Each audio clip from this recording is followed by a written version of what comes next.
Welcome to episode 7 of Rigged for Dirt, the podcast recorded on location as the action happens. I'm your host, Frank, here with Ali. And thanks for joining us for this episode. Last episode you were with us, we did the SFO adventure. Yep. I'm happy to say I think this time that not much took place after that. We were pretty wiped out after a day in the sun. Yeah, dude, I got home and I literally crashed. Like, I rolled into bed, fully clothed, and passed out. Yeah, I was really kind of the same way. Like, I tried to muster up some fun afterwards, and like, because I had left Shannon home alone pretty much all day. She never showed up to the event. She was supposed to bring us lunch, and it didn't happen. And I was done, man. And the good thing is, though, unlike most trips where we come back wiped out, there was no cleanup. No, I mean, there was nothing. Like, there was nothing to really do. But I don't know. I mean, it was like a long day. I had both boys. Took a lot out of me. Yeah, exactly. We didn't do in and out, but we'll do it. Maybe we'll do it tonight. Right? Yeah, it is my cheat day. Yeah, right? So, if you're going to cheat, go big, right? Yep. So, where are we today? Today, we are at a place I've been to quite a few times. Actually used to live across the street from this, but we are at the Long Beach Grand Prix track so every year, and I think this has been since like 2000, I want to say 2004, 2005, Formula D, which is a drift event organizer, right, has partnered up with the Long Beach Grand Prix, and they have basically taken over the track the weekend prior to the actual Long Beach Grand Prix. Now, I used to live in a condo with Ashley across the street from here, so I used to kind of wake up in the morning around 7:38 a.m. in my robe, flip-flops, and a mug of coffee, walk across the street and watch qualifying for the Grand Prix. That's pretty rad. Look like a total homeless person, but yeah. So I've been coming to this for a long time, and it's really interesting that we would actually be here with KC. Yeah, it was really unexpected. This actually came up at the SFO adventure. Right, Randy talked to us. Yeah, and we were both kind of like, it's different, but sure, it's cool. So, we showed up yesterday. We drove up in traffic yesterday from Orange County, and I gotta say, driving to Long Beach from Orange County on a Friday during rush hour, not the best idea. Not my best way to spend a Friday night. It's like an hour and a half of traffic. Yeah, and you just guaranteed it. Like, there's no real getting around it. Like, you take Waze, and Waze will be like, "Hey, take this side road," and you like go on it, and you're still in an hour and a half of traffic. Yeah, exactly. So there really isn't a way to win that battle. You just kind of sit through it and muddle through it. But anyways, we got here, we set up the booth, set up the trucks. We played some like kind of moving the trucks around and finding the best way to make them look cool. And here we are. Long story short, we drove home and here we are. Yeah, and this is the first episode where we're actually recording some video too, which is pretty cool. Actually, I'm going to get up real quick and just swing your GoPro around so people can kind of see. Oh yeah, go for it. What a gorgeous day we are dealing with out here. Yeah, that's a good idea. And we've got like the best spot. We're right next to the hot dogs, the $15 beers, $15 and the pretzels beers with the snow cones. Oh, by the way, it's $15 beers and they only take cash. Yeah, I don't know how that business model works, but there are a lot of people with beers, so clearly they're doing something right. It's working out. I mean, you know what to say when you have a captive audience, you can charge totally whatever you captive, want for, right? Yeah, exactly. So overall, I'm gonna say the crowd has been really interesting because this is a drift crowd, and we're basically the only guys here that are in 4-wheel drives. So, but like the attention has been fantastic, actually. Yeah, I mean, it is definitely something new. A lot of people that come to these events are used to like a lot of the imports, the Hondas, the Beamers, the old school Datsuns, what have you. And then, there are a lot of muscle cars as well. So there's something for everybody, but this, the 4-wheel drive, the off-road vehicle is definitely brand new. Yeah. And I think Formula D bringing KC, they basically invited KC into this for the Long Beach event. They did it just to kind of see and test like the waters, right? Because Formula D is really like, especially the spot where we're at, it's more of like an import auto show. Yeah, I can see that. This is, it's an automotive, true auto show, kind of like SFO was like a truck auto show, like a rig auto show, but this is literally like vehicles are lowered, they're slammed to the ground, there's like everything from Corvettes to BMWs to Hondas, like just slammed. The whole stance scene, what have you, like everything from the JDM guys, whatnot. So for a lot of you guys listening, this is not our world. Yeah, not our world. I know for sure some of you came from it. Yeah, definitely thrown out of our element. I go, like, I think we talked about this at a prior episode, but some of us, you know, like me, came from, you know, the automotive like scene in some way, shape, or form. And, you know, this is very familiar to me. But it's cool. It's cool having us out here. Like, a lot of people were very receptive. They thought it was super cool. Oh, yeah. A lot of questions. Took a lot of pictures. Again, I'll be posting up photos with groups that I took. But yeah, there's definitely a lot of love here for this. Yeah, there is, and it's really cool to see. I mean, at the end of the day, I think we talked about this actually way back in episode 1, where, you know, at the end of the day, we enjoy cars, right? We like horsepower, we like our cars. Where there is a certain car culture to overlanding, and, you know, I can't complain. I'm here watching cars, you know, put down some serious power and go through turns. So as far as entertainment, from an entertainment standpoint, it's good. No doubt. Yeah, I mean, as a matter of fact, I think they're about to get going on like the top 8 or top 4 drivers. Top 4. Yeah, so you're going to hear. So just to give you guys some background, if you're not familiar with drifting, it's 2 cars basically doing ice skating around the track. Basically. So it's kind of subjective. There's a judging system where there are definitely like clipping points that these vehicles have to hit, like going sideways around this track. Right. But it's not about who gets around the track the fastest, but who does it with the most angle, the most style, the most smoke. Okay. Definitely there's speed involved. These cars are flying through this track. Right. It's a very short course. I took some pictures earlier, so we'll post those too. Well, you know what? Actually, you know, for everyone, we've been a little behind on posting the photos, but we had a little mini meeting this morning. Yeah. We're going to start posting a lot more photos from these events that we've been attending on the website. So absolutely, you guys should be able to kind of visualize. Yeah. Can you hear that?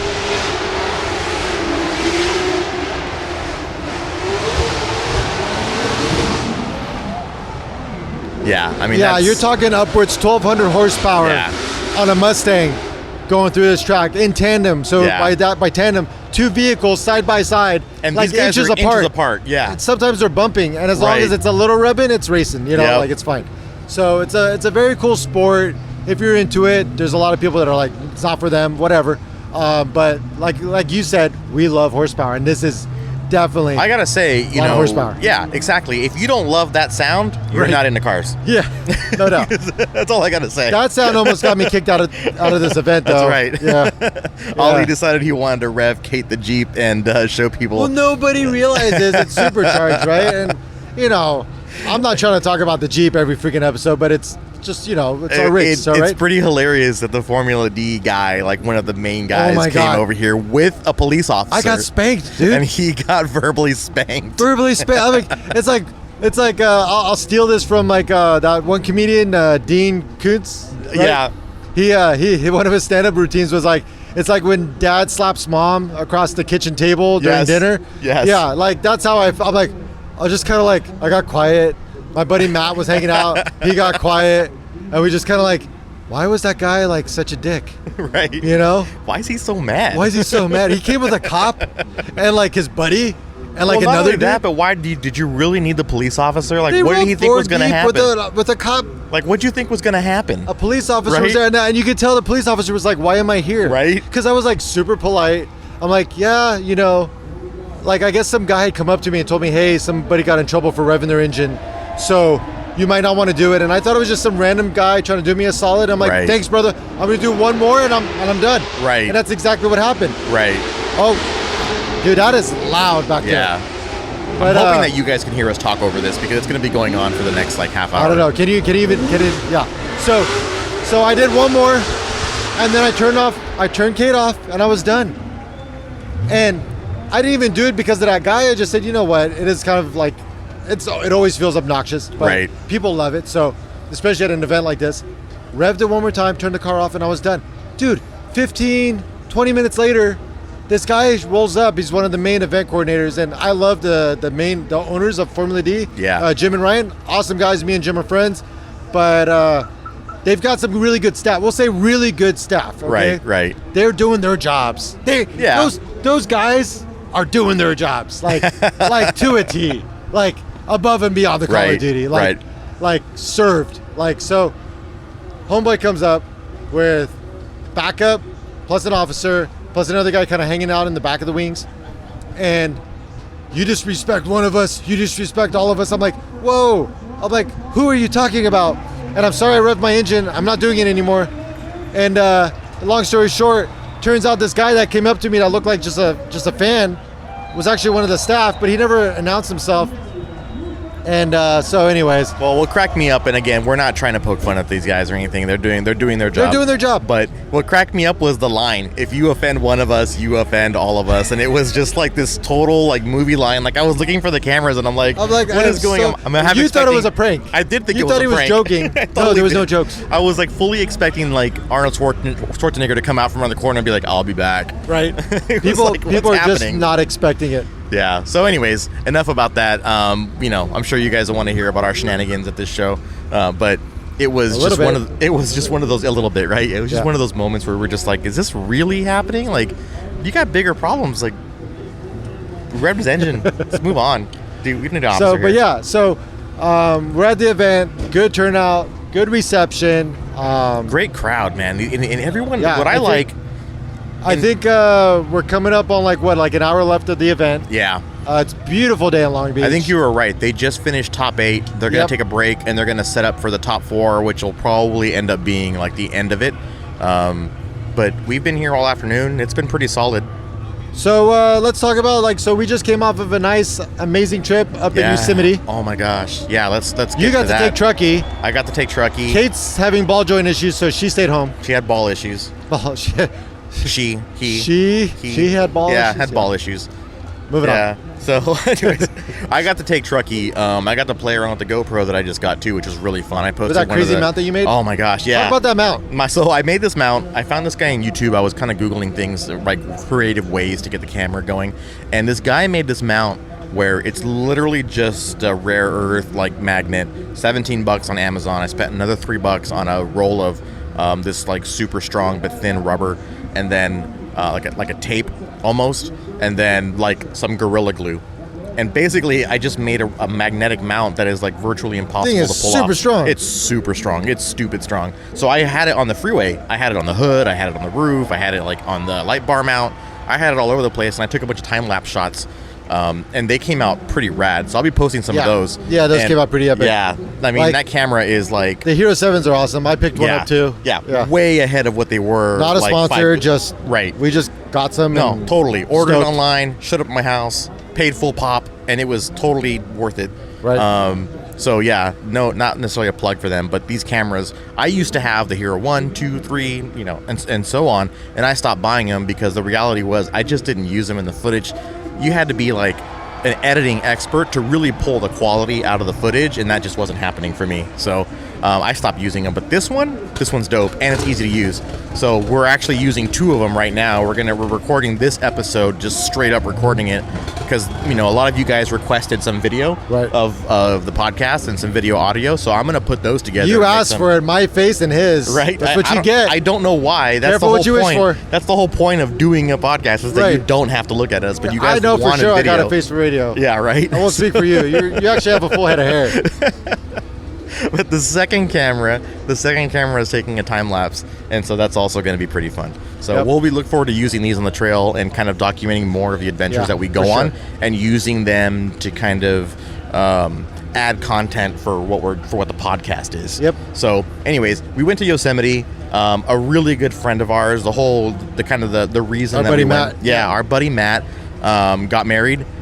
He was engaged to this wonderful woman named Beth. They were together. They've been together for a while. We were actually both there when they got engaged. Yep. Yeah. So I mean, we went. Actually, we went. Wow, that was the Hungry Valley. Yeah, that was Gorman. Trip. Yeah, Hungry Valley. So that was like the first time I'd ever taken. That was one of the first times we met. The rig. Yeah, that was one of the first times we met. Yeah. Took the rig out. I think I met you once before that. Yeah. Because Shannon used to work. And it might have just been a 511. straight up like handshake, like, hey, nice to meet you. Yep. But that's the first time that we actually hung out and we like really kind of talked. And the Jeep was pretty new. Kate was still silver and still stock. Basically stock. Yeah. There's nothing done to her. Yeah. And it was pretty cool. So much fun. I remember the look on your face when you were doing obstacles. It was like a kid and you didn't want to stop. Right. You were like, what's next? Let's do this. Oh, I'm going to do that one. Okay, I'm going to do this one and I'm going to go this way and I'm going to get on this wheel and I'm going to go sideways. And it was just like, it was freaking. You guys keep going, I'll catch up. Right. Yeah. It was every obstacle at least twice. That was kind of cool because we had a rescue on that trip. Oh, yeah. Do you remember that? Oh my gosh. Dude, I remember that? That was ridiculous. Oh, what was that, like a 45-degree hill? Somebody decided to take their like. I would even venture that it was more than a 45-degree pitch. Was it a Grand Cherokee? It was a Jeep Compass. Compass, yeah. Yeah. Of all things. Like, I mean, don't get me wrong. The balls on those guys. It had 4-wheel-drive, but it was bone stock on rough terrain. This thing had zero business being on this slope. And to paint a picture for you, to get up as high as they did was like an effort. Yeah. So to paint a picture for you guys, we're at Gorman, and this thing is 45 degrees or at the base, right? And then it pitches solidly upwards to probably another 10 degrees, right? And it narrows. So it's like a so funnel. Stupid. Yeah, it's like a funnel. It starts wide at the bottom, and then these 2 or 3 trail sections kind of like converge halfway up, and then to boot, it gets sandy. Yep. Like it gets real soft sand towards the middle. And then the last section, it was a side-by-side trail, is just a complete single track. Or a crawler track, one or the other. But totally. I mean, honestly, I think that was made for motos. I really do. Oh, totally. I could totally see like side-by-sides maybe side-by-sides. Not that thing, dude. No. Any standard 4-wheel drive had no business being on that trail, especially a stock one. And so these boneheads, they're coming up the right-hand side, and you have to make a pretty hard left to get to the funnel, to get to that last single track that goes up. Right? Or that double track. And so what they decided was it was, one, way too steep. Yep. So these boneheads, instead of backing up, decided they were going to do a U-turn at the top of the hill. And dude, I don't even know. Like, again, the balls on these guys. Oh, I don't even know if it was balls. I feel like it was just straight ignorance. Just stupidity? Yeah. Like, to go left on trail, like midway, like, actually, they were a little bit better than midway, but I mean, they were a good like 80%. I don't even know how that made sense. It didn't. It made no sense. And then to try and make a U-turn at that angle, it like That's so stupid. Honestly, the soft sand made it more dangerous. But in this particular instance, I think the soft sand saved them because it kind of caught them at the frame.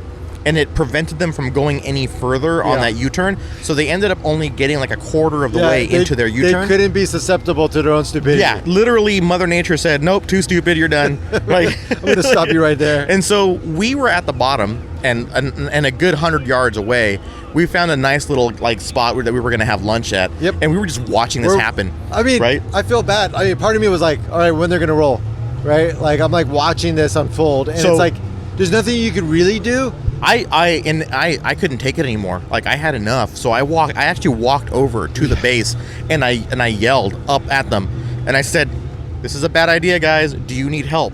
I said, "Do you guys need help?" I go, "Because what you're doing is a big mistake. Yep. It's gonna get worse."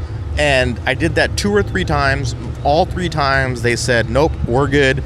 And I started walking back, and we just kind of watched and took pictures and just kind of said... There was another good Samaritan on the bike. Right? We said pre-dial 911, basically, because we knew it was going to roll down the hill, right? Someone was going to get hurt because someone had to be in it to make all this happen, Dude, and right? out there, you're not getting a cop on those trails. No, like, you're not. They're Or a not tow really truck. coming to help. No, you know? You're going to get a helicopter at best, Dude, and everything else you're is going to be staying. $100,000 deep. Easy. Into the rescue. Easy. Like...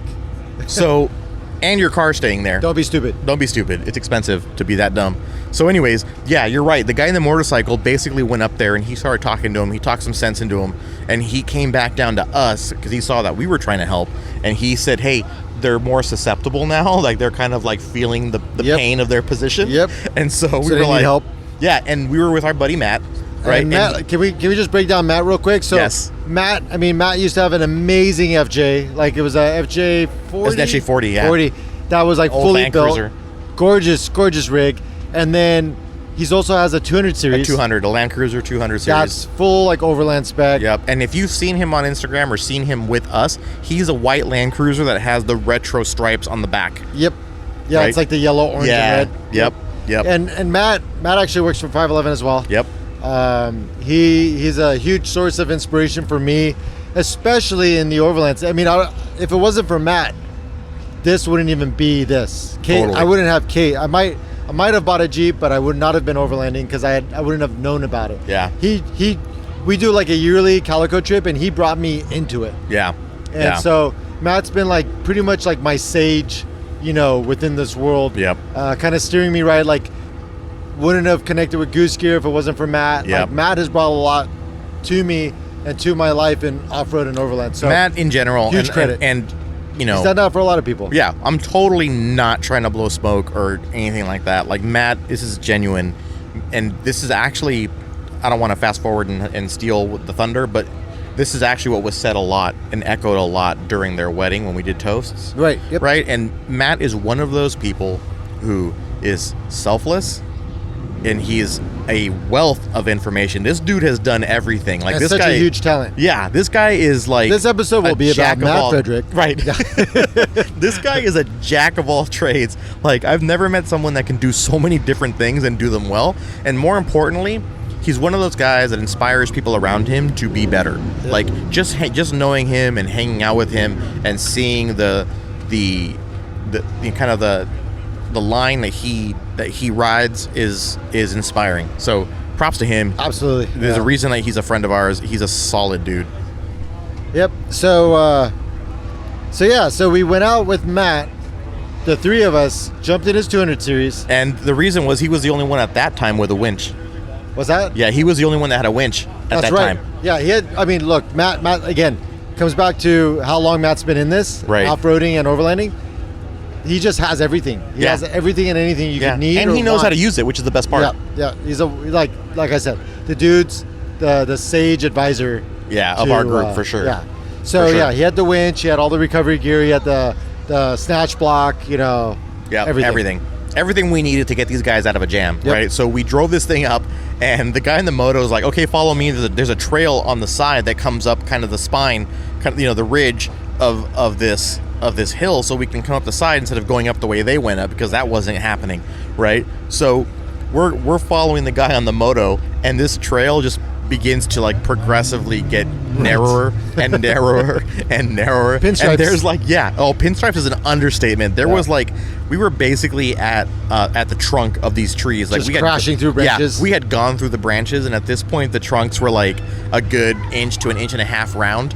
Right. And they were just completely like gouging the side of the truck. And I'm like feeling so bad because I was one of the people that's saying, yeah, we should get involved, and I'm saying this because it's not my truck driving up the hill. So we got to the guys. Yeah. And I pull out. I love this part. Yeah. I love this part. Ollie busts out his camera and he points it right in the dude's face. And I'm like, do you accept liability for what we were about to do? Because we don't. Yeah. Do you want our help?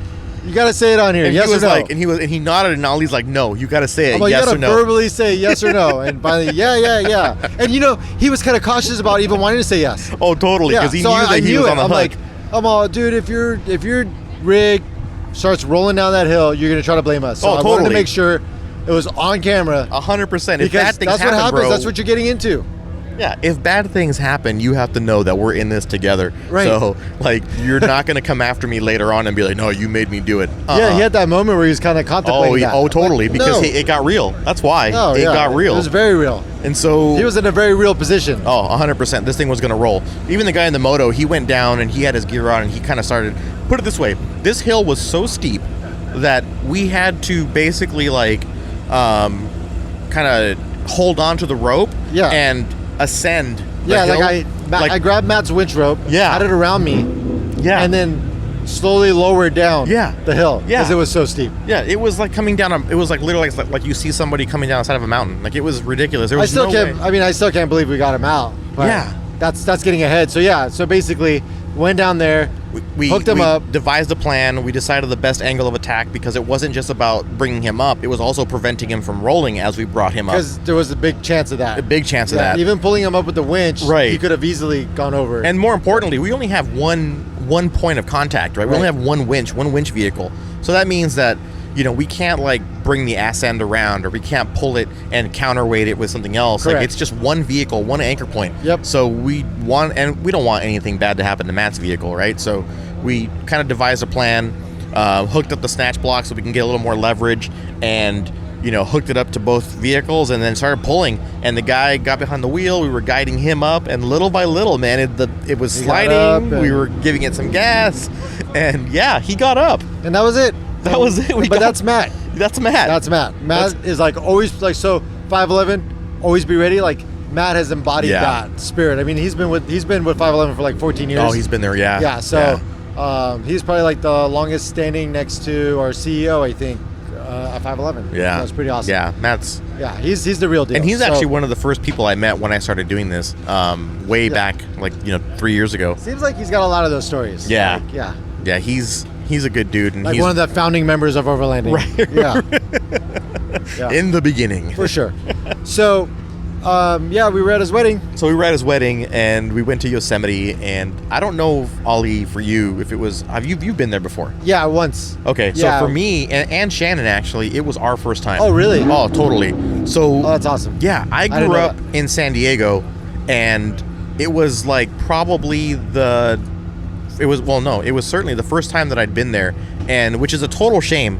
Like, I grew up in San Diego, grew up in California, I lived here my whole life, and never once actually bothered to make the trek right up to Yosemite, which is a total shame. And it took Matt getting married to drag us up there. Right. And oh my gosh, couldn't have asked for a better weekend either. Oh, the weather was fantastic. I was in a t-shirt all day Saturday. You guys got up on Thursday too, right? Yeah, we got up on Thursday. You guys got up there a little bit later. Well, no, you got up there early, but you didn't meet up with us until later. We went straight to our place because we got an Airbnb in Yosemite West, and you guys were staying at the lodge down in the valley. Right. And so we went to our Airbnb first. We unloaded, kind of got settled, and because it was a long drive, right? It's 7.5 hours, and we got settled, and then we went to go meet you guys. And I gotta say, like, when we got there, it was daylight, and we were driving at night. So the surprise for Friday was even bigger because we drove into the park at night.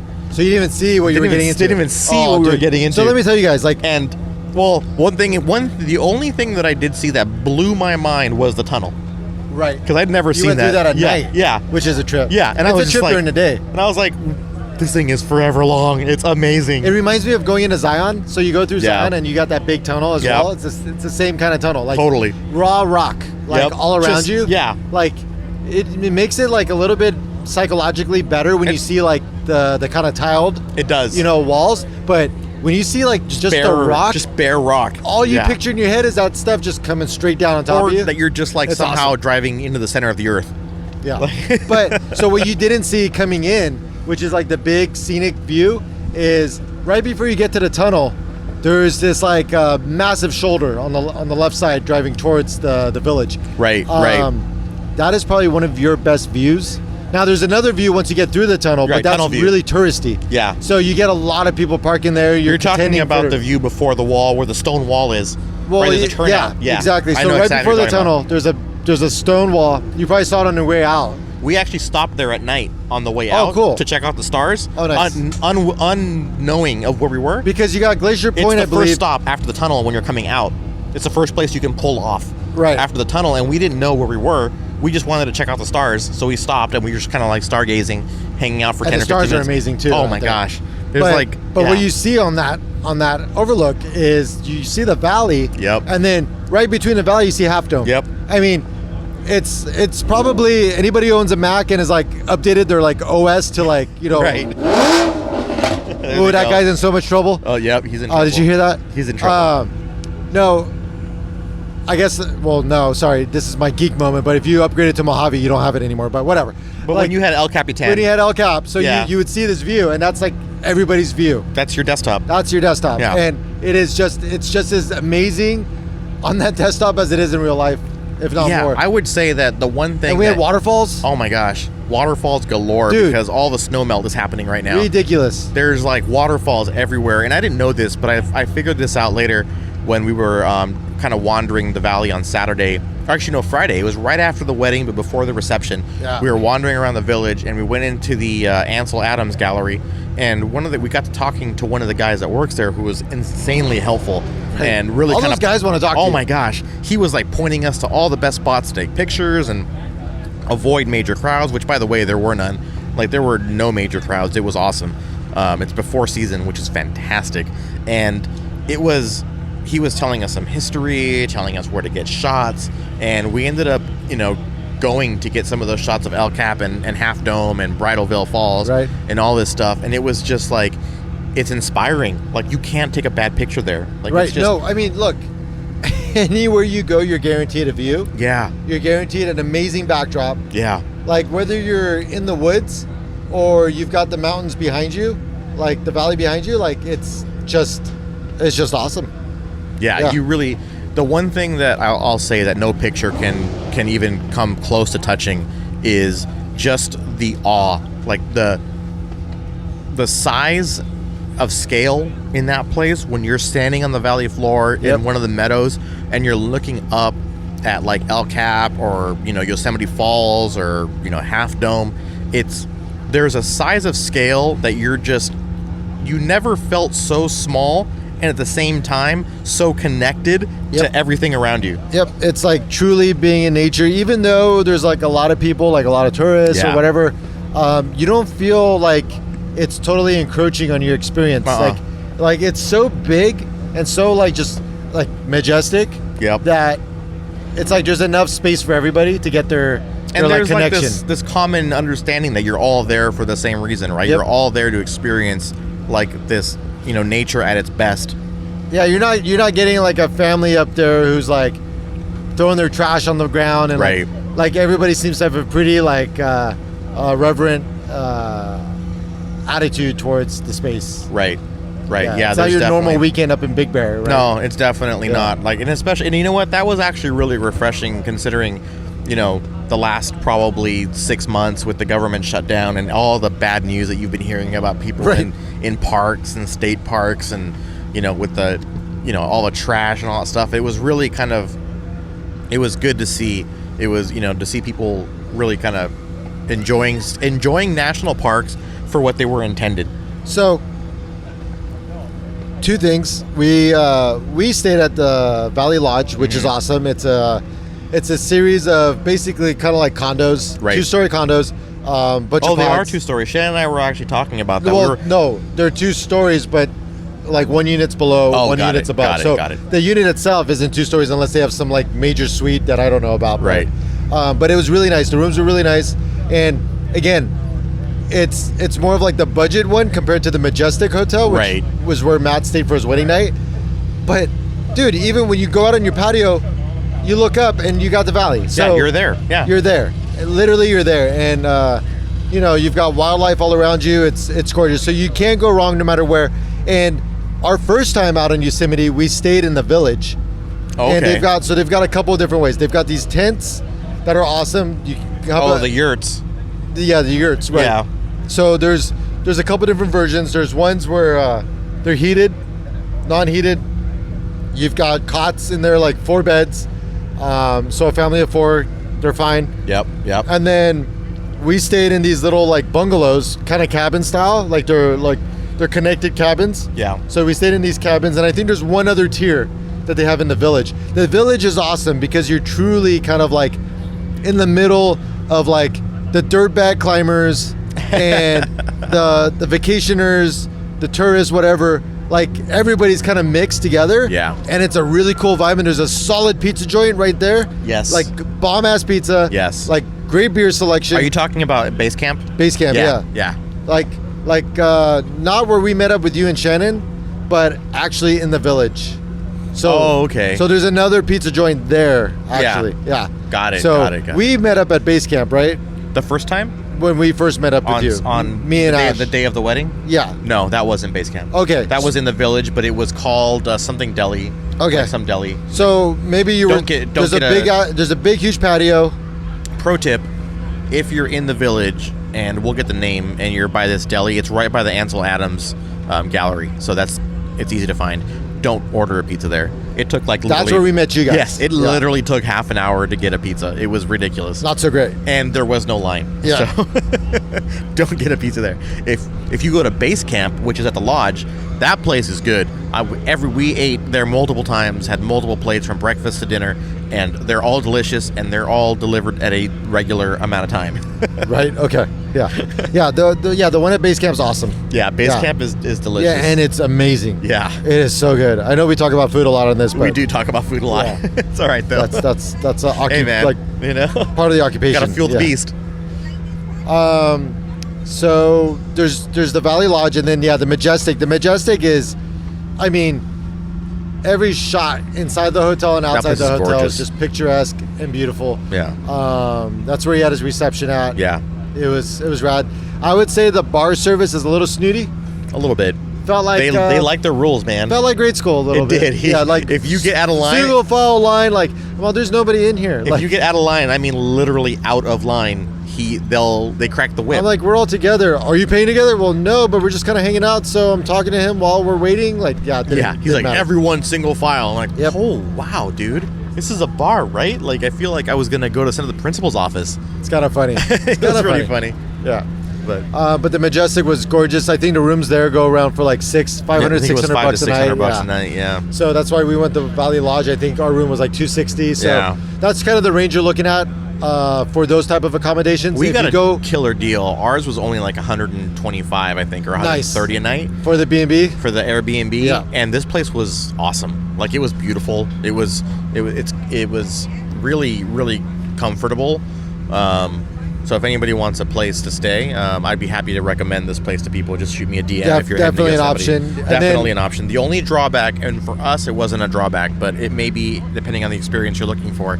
It's 30 minutes outside of the valley floor because it's a good 10 miles and the roads are like 25 miles an hour. So it is a little bit of a haul, but we didn't mind because we kind of felt like we got to leave kind of the chaos and the happenings of the valley and go have our own little retreat in the mountains.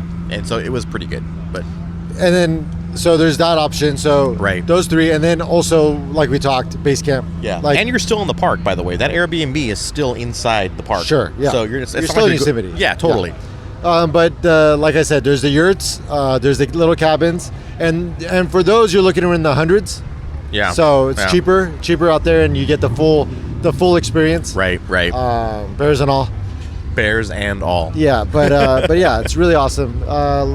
You got options, and then so I did a little scouting, and I found a couple cool campsites, and one that stood out for me was Wawona, which is just about 20 minutes outside of the just outside of the park. On your way out or on your way in. It's on the banks of the Merced River. Yeah, dude, you're on the river for some of these campsites. Yes. So highly recommend looking into that. Because there's spots where you could park your rig and actually deploy your tent. Oh, totally. If you wanted to do the overland thing, or you could just set up a normal tent, whatever. Yep. Oh, there goes that Bronco. Gorgeous. There goes that Bronco. Gorgeous. Oh, that thing that's a dream. You hear it? That's the Bronco. We got some guys leaving the car show. And it's a Supra behind them that's making all that other racket. These guys are all revving as they're leaving this car show. I am definitely revving on the way out of here. Yeah. There goes a BMW. Look at this thing. It's a freaking car show. It is. It's a freaking car show. And it's a Formula D car show, so it's like, of course you're going to have... I'm sorry, did the volume of my blow-up valve exceed these drift cars going at 1,200 horsepower around this track? My bad. That's a rad-looking one right there. What is that? I mean, it's all kinds. If you like cars, this is definitely a cool thing to check out. Wow. I would say though, actually, there's a Cars and Coffee out in San Clemente. Oh, yeah. Yep. So anybody local to the San Clemente area, I think it's on Saturday mornings? It's on Saturday mornings. Dude, talk about, that thing packs half of the entire parking lot. Yes. For the San Clemente outlets. And it's everything from sports cars to show cars to supercars. To rigs. Yeah. Occasionally you get some rigs. I think Rebel shows up with some of their Jeeps every once in a while. Yep. I definitely want to hit one of those. Yeah, it's pretty cool. Pretty for bomb. sure. Yeah. Yep, absolutely. So anyway, Yosemite was a blast. We had a great time there. I took a ton of pictures. One of the cool things is, so I haven't seen it yet, but obviously it's kind of been a big deal lately. Is the Netflix movie or film documentary of the guy that free climbed El Cap. Oh, are you talking about Alex Honnold? Yeah. So it's kind of a big deal. I haven't watched it yet. I plan on watching it actually this weekend. Free solo. Yeah. Yep. Free solo.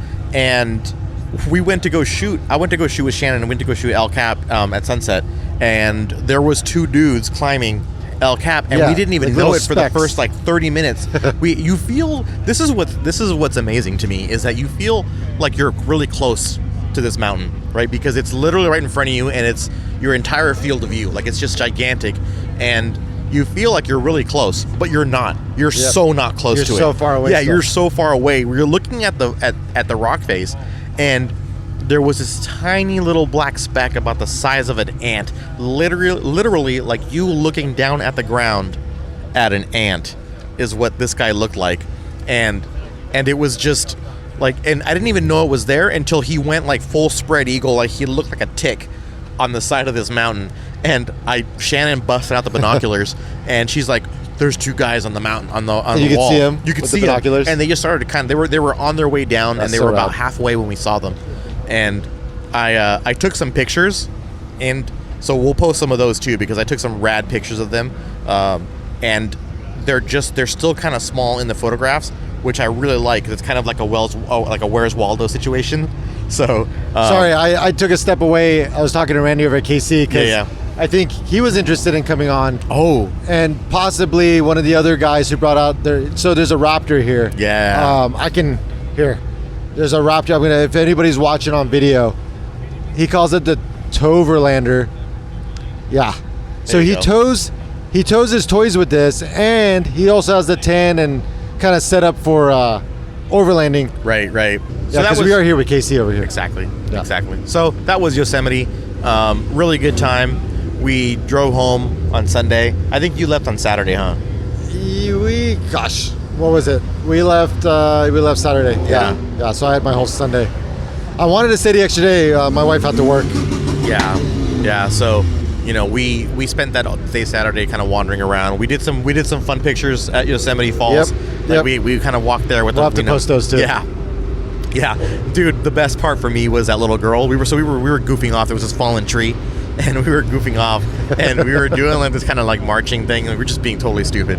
And Ollie's wife was videotaping us, dude. She was doing like a boomerang. Yeah, something on Instagram. she was like boomerang crazy that day. Yeah, and so, but I mean, we're grown-ass men, right? And we're doing this like goofing off on this dead tree trunk, and this little girl who was probably like 8-9 years old.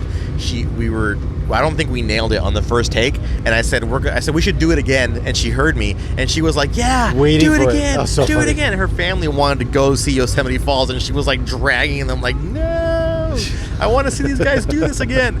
I didn't think it was that entertaining. She was better off seeing the falls. Totally. But we made her day, which is I thought it was hilarious. Yeah. Like, actually, my favorite part of that entire wedding was showing up Thursday night, hanging out with everyone at the Valley Lodge bar with the bride and groom to be, and then realizing that we were parked in a 15-minute spot. And this is after me and Ashley had some drinks and gotten some food. Yeah. And so we left to go park the car properly, and we were going to come back. I guess when we got back, Matt ended up getting stuck with the bill because they thought we weren't coming back. And so he paid for like the $78 whatever bill. So I was the best man. The best man ends up putting the groom to work. Yeah, that was my moment of the night. I totally forgot the other bit. So apparently, Shannon and I drive up there, and Ollie calls us and says, "Hey, we're all hanging out at the bar. Come down." So we drive down to the bar, and which is how all this started, right through the tunnel and all that. And apparently, Beth had no idea we were coming. Yeah, you were the wedding crashers. She totally freaked out. She was like, "Oh my God, are you serious?" She's like, "Are you serious? Are you serious?" It was like she was stuck. So funny. And her eyes were like as big as saucers. What are we gonna do? Well, it was like this moment of excitement and panic all at the same time. Yep. And it was hilarious. And I mean, she was super stoked. Obviously, I mean, we know Matt, and we're friends, and we told him we were going, but apparently that word never got back. You told Matt you were going. Yes. It just didn't get back to Beth. Exactly. And so you literally crashed the wedding. And so that whole weekend we were wedding crashers, and even like your wife, she put on the back of my name card for the table we were sitting at, she put the wedding crasher. Talking shit.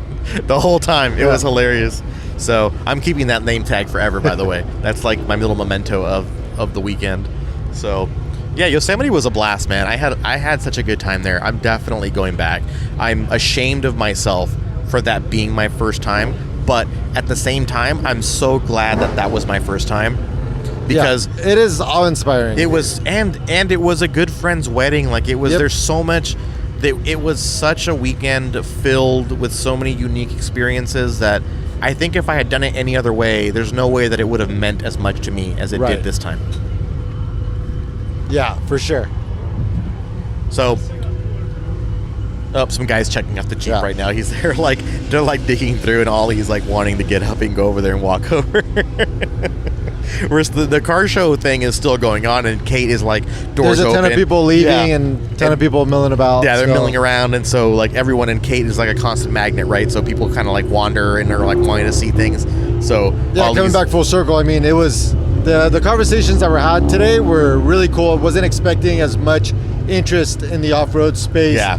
But there were actually a few fans that came out just to see Kate. That's because pretty I had rad. posted, and they're like, "Oh, we saw your post, so we came." I'm like, "Holy shit! That's Okay, pretty cool. rad. Thanks." Yeah.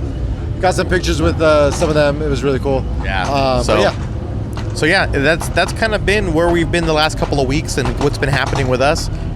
We've got some big stuff coming up in the next couple of weeks too.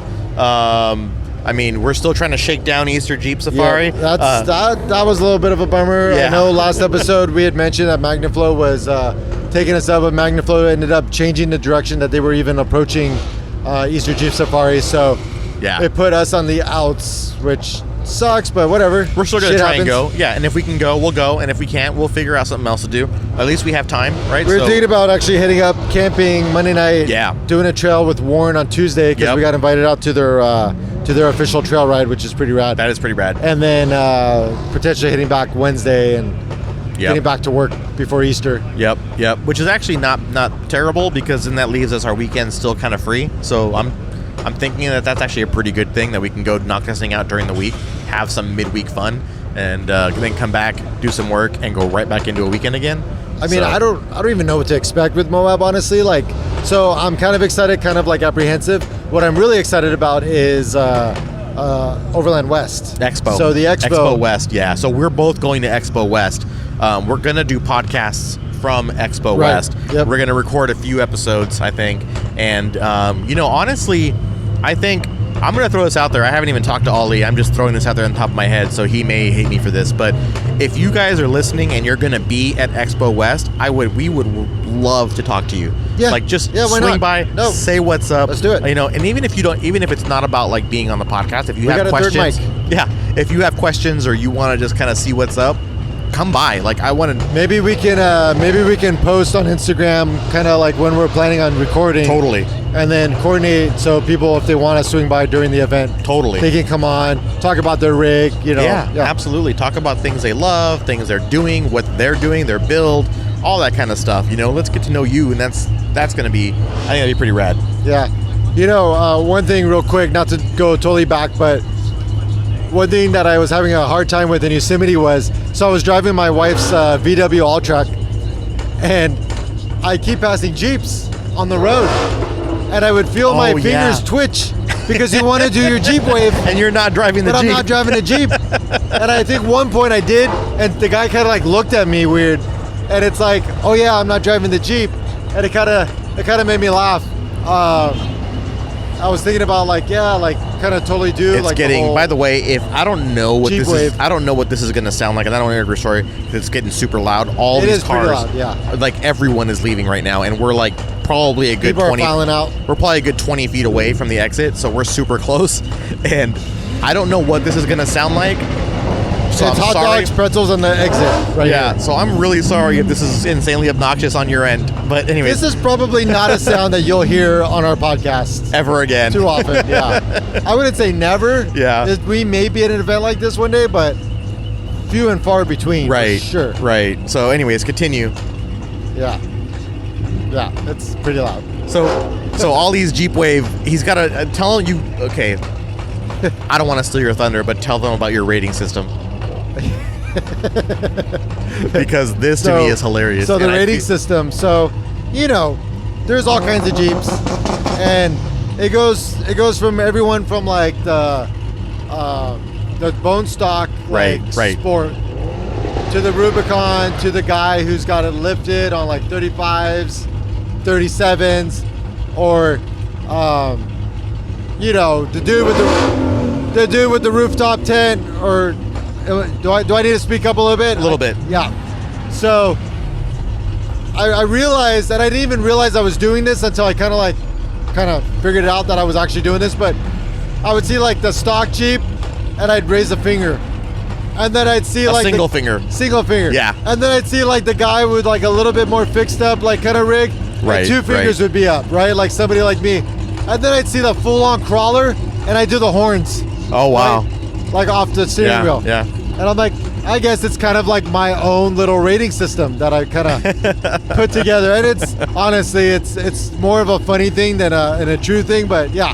So I just got so you know, a if little you- bit of a rating system. If you come across Ollie on the trail or just driving around and he throws one of these fingers patterns at you, you have been effectively judged. No, you've been judged. He has seen you. He has waited and judged and given you a 1, 2, 3 or the horns. And then, like, there's the guy where I'll put a couple fingers up and he doesn't respond, so the middle finger goes up. No, I'm kidding. No.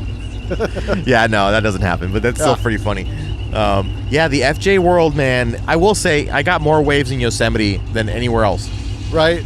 Because I feel like people there, I think it's part of like driving country roads and then driving national parks. Like you're all kind of like, it's your people, so they kind of understand that you're gonna wave and they wave back. Yeah. But when you're like on a city street and you're like away from that, no one waves, right? No one waves. So it is kind of weird to me because I grew up driving Corvettes and those guys waved to each other all the time. Yeah, like everyone's got their wave, right? Right. So when I had a Corvette, you waved to everyone and they waved back, right? The FJ, not so much. Partially because the FJ is just weird. Like the FJ is two people. It's off-roaders and middle-aged women. Yep. Like it's the weirdest thing. Yep, that's so funny. Yeah, it's kind of like back when I had a Subaru. Yeah. Similar, like young kid or old people. Right. Who are like driving the Imprezas. Right. Yeah. So, yeah. But so like those little like things that are unique to you. One of the things that brings to mind is the license plate. So I know I have a personalized plate, but you do too. Yep. I always wondered, yours is like license to ill. License to ill. So tell me about that. So to me, I have two kind of like major I guess I've always been super into music, right? That's kind of been ever since I was a little kid, and I think music plays a pretty influential role in most people's lives growing up, especially and even culturally, right? So to me, I had two major influences, right? Number one was the Beastie Boys. When I discovered the Beastie Boys, like total game changer. My world. And you know what? I may not sound like it, and sometimes maybe I don't act like it, but I am very much an against the grain kind of person. I don't like authority. I don't like being told what to do, right. And I will do the opposite if it means that if it means I win, like. I think that's called oppositional defiance disorder. It's called ODD. It's a literal psychological issue. Yeah. We've diagnosed Frank finally. Thanks. I've been psychoanalyzed on the podcast. ODD. So, but seriously, like that was, I felt like finally I identified with something. And plus, who can't like someone who literally fought for your right to party? So stupid. I mean, let's be honest. If you do not like the Beastie Boys, you're broken. Yeah. Like just straight up, yeah. Right? The second major influence for me, musically speaking, and just kind of culturally, because I definitely identify more with the counterculture than the culture. So, than the cultural norm, for me is Rage Against the Machine. I can't tell you how much I've listened and like I've been to Rage Against the Machine shows, and it is kind of stuck with you. Oh, that is a whole other experience, man. It is a different world in the best way possible. Like to me, it is everything that needs to be said in one place. So it's pretty rad. So my license plate is large LA, and a lot of people ask me like, "What's large LA?" Large LA. It's not large LA. It's large LA, and there's a space in the damn license plate, right? Whatever. So it started off as like more of like a it was going to be like more of like an art project where I was going to interview and showcase different artists on my website for large LA. And then I had also gone like the large SF, large LB. So it was going to be like a city based like kind of regional thing. Got it. Yeah. Where it was like a place for artists to kind of like get highlighted and whatnot. And I see. I actually started off, I had a clothing company also called Large LA.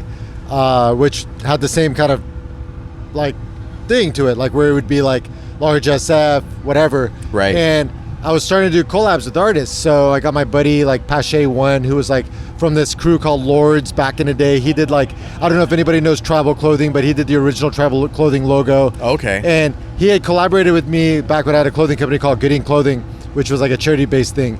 And then when Large LA came out, he was going to collaborate on that. Got it. Had another artist from Germany called Mark Remling, GHleming. Amazing artist, does a lot of 3D stuff. He came on board. So it was starting to roll, but then, it's a full-time gig, and I already had a full-time job, so kind of went by the wayside. So Large LA then became my kind of personal creative outlet. And so anything I do creatively, whether it's the Jeep or my art, goes under kind of like the Large LA flag. So that's where my license plate came from, and it's stuck, and I like it. Yeah, so, yeah. I mean, and I think, you know, you see it a lot in overlanding, the personal plates, the vanity plates, right? And a lot of them are pretty obvious, right?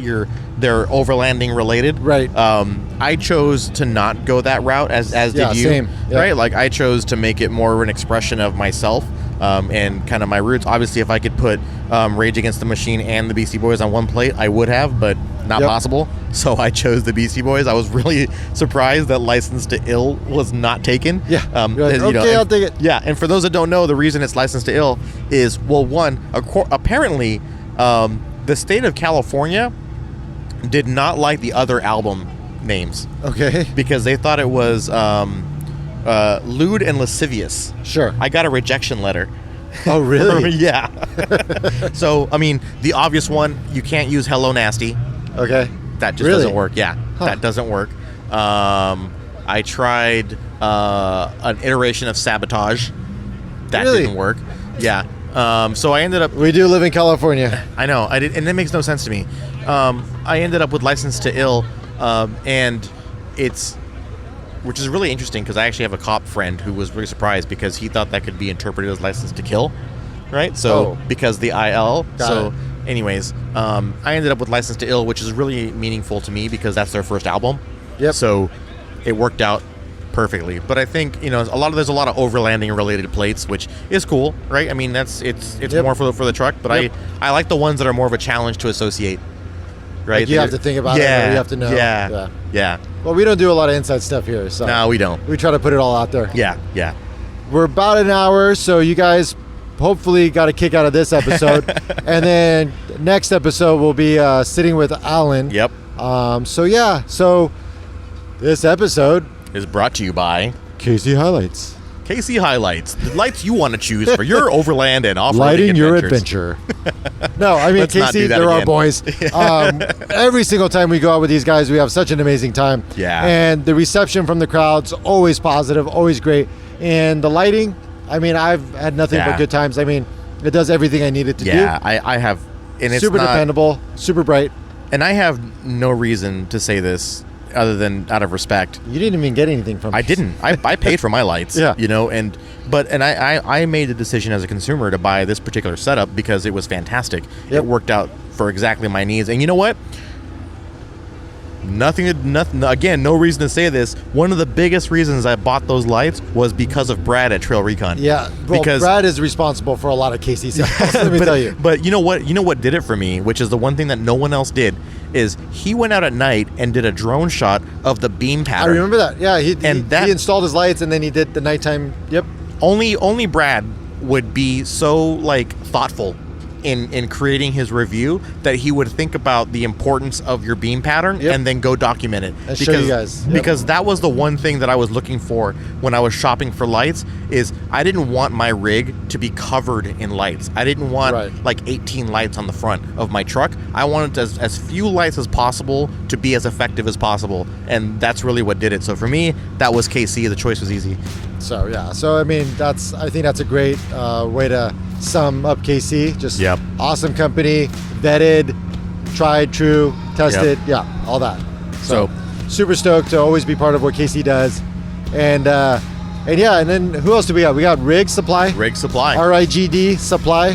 Find them at rigsupply.com. They've been a supporter of us. I've actually, right before this trip, went and finally got their hitch extension. Yeah, we've been talking about that. Was able to put my Rhino Rack bike rack, my dual bike rack on the rig. Works good. It's funny because Rig's the kind of company that they'll put stuff on rigs and then take a look at how it works and how it truly functions. And they're like, oh, you know what? If we added a 2-inch drop, you'd be able to clear like your big ass tire carrier. Right. So through doing that, they're actually going to give me, when they come out with it, they're going to give me the one with the 2-inch drop. Right. So it's like a kind of an elbow. Right. So I'll be running that, and that'll allow me to open up my swing out and clear that big 37-inch tire, plus the Evo cage that's around it. Yep. Yep. So definitely check them out. Like like Ali said. You're going to be doing a test fit with them soon with the Ultra Swing? Yeah, we'll be test fitting the Ultra Swing. On the FJ? On the FJ Cruiser, which is also really cool because that'll allow me to actually use my door with a bike rack attached, which right now I can't if a bike is on it. So big things ahead, I think, and it's right up my alley. So I think that does it. So on that note, from Ali and Frank, make sure you check us out on the social medias. If you're on Instagram, at Rigged for Dirt, same thing on Facebook. One thing that is crucially important to us, and I don't want to beg, but I'm going to anyway, is if you're, whatever platform you listen to us on, especially iTunes, is feel free to go on there and give us a rating. If you think we're worth the 5 stars, drop it. It's even more valuable if you drop a message and tell us how awesome you think it is, or any feedback that you've got for us. And otherwise, we would love to hear it. So thanks again, guys. So my GoPro just took off with... oh, no. Okay, episode over. Thanks, guys. We'll catch you later. We're going to chase down a GoPro. Bye.